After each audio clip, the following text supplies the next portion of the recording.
Gary Towd and Elizabeth Barker-Carley join me live in the studio. So come on then, Gary, this incredible book challenge that you've heard about.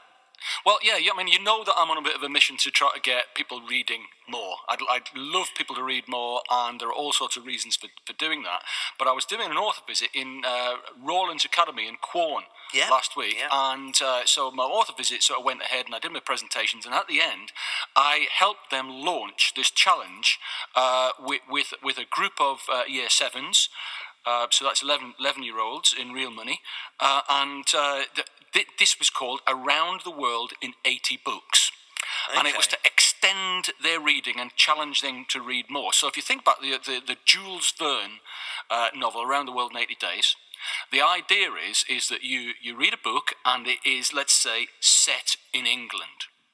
So you've then got to find another book after that one that's set in a country that you could travel to as actually Phineas Fogg would have done in the Jules Verne novel.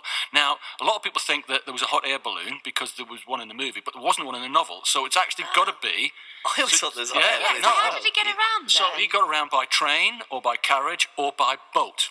Right. So you couldn't go like England to Australia then? You could go, because you could go by boat.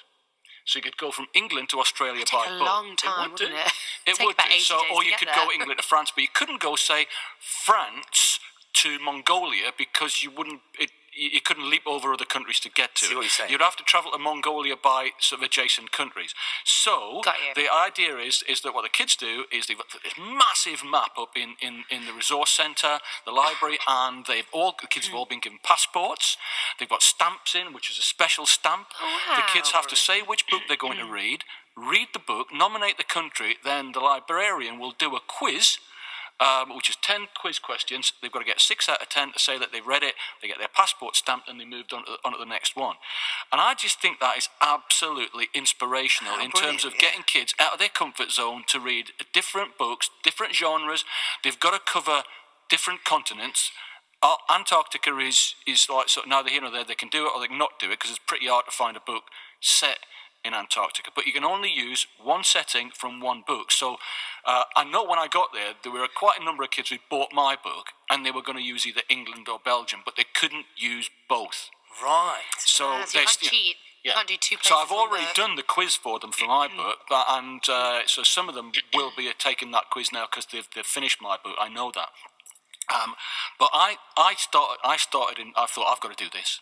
It's incredible, what a great idea. But it's absolutely brilliant. So, people listening, if you want a real challenge here, go around the world in 80 books and sort of plot your way, and not only that, it'll broaden your horizons because it'll take you to different places. Or likewise, you could always join Adie's book club as well. Yes. There you go. Well done, Gary. You keep throwing them out, I'll keep knocking them out the park. Oh, you could join my book. Read this month, we'll read Invisible Man by Ralph Ellison, which is a